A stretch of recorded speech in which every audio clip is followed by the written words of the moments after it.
L'hypertension, l'obésité, l'hyperlipidémie, l'alcool, le tabac. J'en ai sorti en fait un triptyque de règles sur lequel j'essaie de travailler. Le premier, c'est la nutrition. C'est essentiel, ce qu'on ingère est essentiel, donc on connaît les grandes règles, il faut manger suffisamment de fibres, ne pas manger trop gras, enfin les règles du PNNS qui sont assez bien déterminées, même si les Français, on l'a vu, ne le comprennent pas très bien dans notre sondage, parce que manger 5 fruits et légumes, est-ce que c'est des fruits entiers? Ça veut rien dire. Ça veut rien dire. Ça veut rien dire. 5 cerises, ça veut rien dire, par exemple. 5 cerises, c'est pas, on n'atteint pas le quota. Hein. Voilà, non mais ça veut rien dire. Là, c'est pareil, l'information suffit pas, il faut de la pédagogie. Le deuxième pilier, c'est l'exercice physique. Le sport est un élément essentiel, et courir, faire du footing, ça devrait être accessible pour tout le monde, donc ça c'est quelque chose que je travaille pas mal. Et puis c'est un peu les conduites addictives après les troisièmes. Moi je fume pas ou très peu, mais j'aime bien le tabac, j'essaie de limiter ma consommation d'alcool, j'aime bien aussi le bon vin.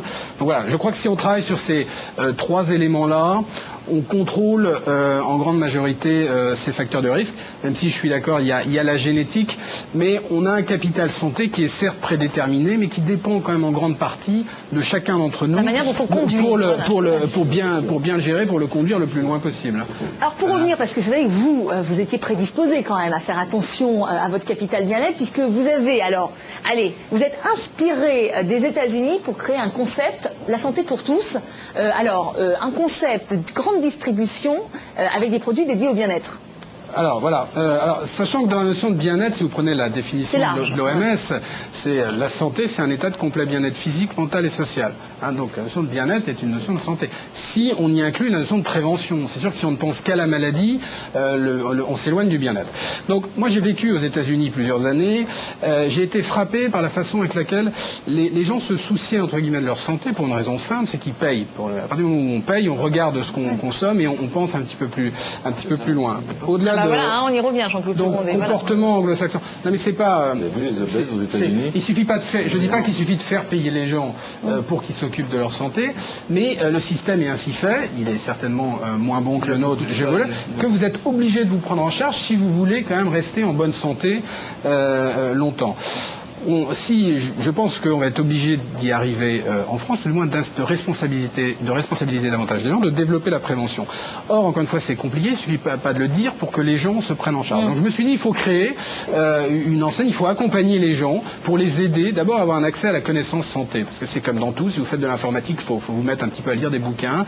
Si vous vous occupez de votre santé, il faut essayer, comme on n'est pas éduqué pour ça, il faut avoir un accès à l'information, et puis leur apporter des produits non médicamenteux, des produits naturels, utiles, prouvés scientifiquement en termes de bénéfices santé. Il y a un comité d'experts qui choisit les produits qui sont distribués ensuite. Ce mouvement-là, on n'a pas parlé tout à l'heure, mais la prévention elle peut développer parce que c'est pas le monopole des médecins. Tout ça, les médecins ont du mal à accompagner favorablement ce mouvement-là parce qu'ils sentent qu'ils perdent un petit peu les manettes. Or, je pense que ce mouvement-là, il peut très bien se faire en gardant une place centrale pour les professionnels de santé. En tout cas, nous, c'est notre positionnement. On a un comité scientifique qui nous aide à sélectionner tous nos produits et qui intervient lors de conférences santé, dans la sélection des livres, etc. Une complémentarité, voilà. En gros, on veut créer une FNAC de la santé avec un laboratoire de sélection et une enseigne qui soit une enseigne qu'on puisse trouver en bas de chez soi le plus possible. Alors vous parliez de cette crainte parfois que les médecins ont de perdre un petit peu le monopole sur la santé. Et c'est vrai que c'est ce qui ressort du baromètre. Vous allez intervenir, docteur Gilbert. C'est ce qui ressort du baromètre, à savoir que 40% des Français qui se soignent sans consulter un médecin. 90% des Français auraient recours à l'automédication pour des indications légères. Alors c'est une marque de défiance vis-à-vis des médecins, un excès de zèle de la part des Français. Comment vous expliquez qu'aujourd'hui finalement on n'est plus ce médecin référent, ce médecin de famille qui était notre interlocuteur privilégié? Non, ça n'a pas changé, je pense. Ça n'a pas changé, c'est quand même ce qui ressort. Oui, alors ça peut changer, ça a sûrement changé, mais ce que je pense, c'est que il y a plein de choses il y a plein de petites maladies qu'on peut soigner soi-même. Et justement, le médecin, quand on a des coups de fil des mamans disent mon fils a de la fièvre et je viens vous voir, vous dites non, donnez-lui un peu de Doliprane, etc. Et puis on attend quelques jours, puis on va voir ce qui se passe. Donc Donc il y a plein de gens, s'ils ont bien compris la prévention, ils peuvent tout à fait se soigner. Et moi je trouve que c'est une très bonne initiative. Et que les gens viennent me voir et me dire voilà, j'ai regardé, j'ai acheté tel livre sur la santé ou tel produit et qui me fait du bien. Alors moi je suis totalement ouvert à ce truc-là. Au contraire, ça veut dire qu'ils s'intéressent à leur santé et c'est parfait. Enfin, on est quand même moins attaché aux médecins référents, aux médecins de famille. Vous-même dans le livre, vous parlez justement de nomadisme médical, à savoir qu'on change, aller régulièrement de médecin, on va voir un peu à droite, à gauche. Pas tout le monde. Ça existe, hein, bien sûr. C'est fait pour ça d'avoir un médecin traitant, ce qui est bon.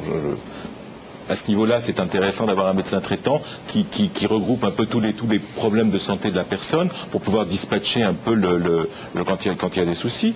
Mais c'est vrai que le nomadisme existe, où on dit tiens, si je vais voir ce médecin, puis je vais en voir un autre pour voir s'il va me dire la même chose, etc. Mais globalement, je trouve que rien n'empêche de s'occuper de sa santé en dehors du médecin, et que le médecin soit là justement pour soigner et décider un peu les patients à faire de la prévention. Il y a juste un truc, ce que je voudrais dire, c'est qu'il ne faut pas non plus rentrer dans... Enfin, moi, c'est mon sentiment. Je pense justement, vous dites que vous avez votre comportement, vous avez le vôtre, très bien. Mais il ne faut pas dire, il faut faire comme moi. C'est ça, vous voyez. Et il ne faudrait pas qu'on arrive dans ce qu'on appelle une médecine hygiéniste, où on serait tous pareils, grands, beaux, les yeux bleus, blonds. Non, il faut qu'on soit tous comme on est. Il y en a qui ont du mal à arrêter de fumer, c'est très difficile. Il y en a qui boivent et qui ont des soucis, vous voyez. Donc moi j'aime cette société où c'est mélangé, mais j'aimerais bien que les gens soient un peu plus responsabilisés et que la culture de prévention rentre un peu plus dans les mœurs, mais sans culpabiliser les gens. Voilà. Justement, parce que la prévention, il faut qu'il y ait des moyens de faire de la prévention, et toutes ces boutiques du mieux-être, du bien-être, etc., ouvrent des espaces où l'on peut s'informer. Très bien. Et moi, je trouve ça sympathique. Maintenant, il y a peut-être des débordements, des fois, qui peuvent se produire, je ne sais pas. Mais je trouve ça très sympathique parce que, dans la mesure où ces boutiques ne disent pas on va guérir toutes les maladies, effectivement, moi, je crois que c'est bien qu'on puisse s'informer, acheter des livres, quelques compléments alimentaires, de la vitamine, ne serait-ce que de la vitamine C plus naturelle que chimique, etc.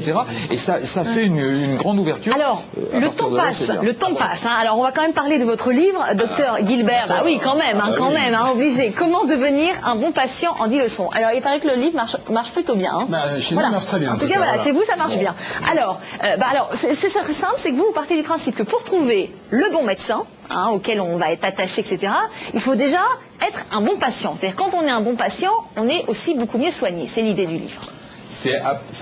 C'est ça, mais en fait c'est une pirouette. C'est-à-dire que j'ai voulu faire un pas de côté pour parler de la relation médecin-patient. Voilà, parce que je parle autant du patient que du médecin. Et je nous égratigne, nous, les médecins, autant que j'égratigne un petit peu les patients. De quelle manière vous égratignez? Parce que moi, j'en ai relevé quand même quelques-unes. Vous dites que pour être médecin, une chose est sûre, il ne faut pas être intelligent.